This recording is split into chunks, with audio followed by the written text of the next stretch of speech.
আজকের রাঁধুনি মাংস রান্না করবে।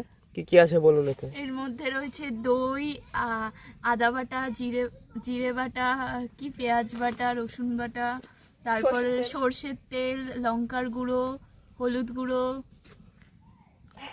ব্যাস। এখানে আছে আলু কাটা, পেঁয়াজ কাটা, টমেটো কাটা, ধনেপাতা, গোটা গরম মশলা, তেল। কড়াই গরম হয়ে গেছে, এবার এতে তেল দেওয়া হবে। চলো। আলু ভাজবো। আরে চোখ জ্বলছে রে। আলু দেওয়ার স্টাইল দেখো বলি। মাই কবি।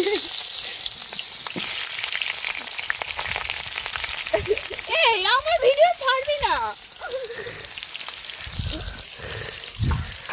আলু ভাজা হয়ে গেছে, এবার দিয়ে দেওয়া হবে গোটা গরম মশলা, তেজপাতা। দিয়ে দেবো পেঁয়াজ।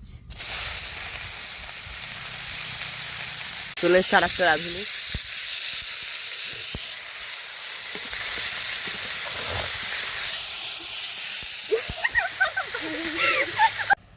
এখন দিয়ে দেবো টমেটো। আর একটা রাঁধুনি চলে এসছে। ঘ্যাটবা ডাকছে।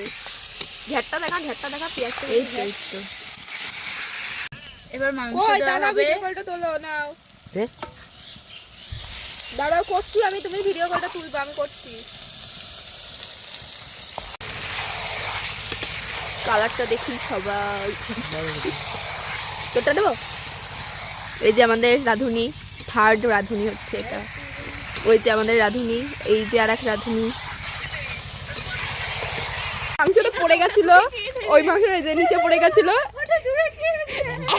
এখন এটার মধ্যে দেওয়া হচ্ছে। ওখানে পড়ে গেছিল, ধুয়ে দিয়ে দিল ওই যে লেগ পিসটা। এখন জল দেওয়া হচ্ছে। এবার দেওয়া হচ্ছে ধনে পাতা। এখন কষা কষা চিকেন আমাদের হয়ে গেছে।